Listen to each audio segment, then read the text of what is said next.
తమ యవ్వన కాలమందు ఎదిగిన మొక్కల వలె ఉన్నారు. మా కుమార్తెలు నగరునకై చెక్కిన మూల కంబం వలె ఉన్నారు.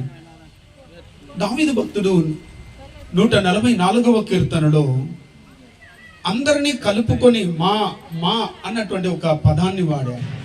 మా కుమారులు అనక మా కుమార్తెలు, కుమారులు ఎలా ఉన్నారు, కుమార్తెలు ఎలా ఉండాలి అన్నటువంటి ఒక అద్భుతమైనటువంటి ఒక పదజాలాన్ని వాడారు. ఏమిటంటే యవ్వన కాలమందు ఎదిగిన మొక్క వలె కుమారులు ఉన్నారు అని చెప్తున్నాడు.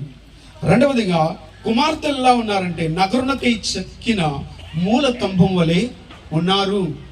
అలాగా ఉండాలని నేను జయశాలిని కూడా ఆశీర్వదిస్తున్నాను, దీవిస్తూ ఉన్నాను.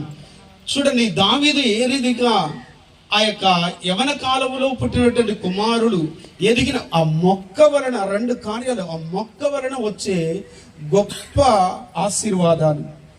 మూల కంబం, నగరులకై చెక్కబడిన మూల కంబం, ఆ మూల కంబాలు స్ట్రాంగ్గా ఉంటేనే ఎంత బాగుంటుంది. ఈ 2 విషయాలు చాలా చాలా ప్రాముఖ్యమైనటువంటిది. ఆ రీతిగా దేవుడు కూడా మోసెస్ రఘుసారికి కుమారునిచ్చాడు, కుమార్తెనిచ్చాడు. వారిరువురు కూడా అలాగే ఉండాలని ఇద్దరికి కలిపి నా బ్లెస్సింగ్ని ఇస్తూ ఆశీర్వదిస్తూ ఈ సమయాన్ని ముగిస్తున్నాను. ప్రభు దీవించుగాక. Thank you sir.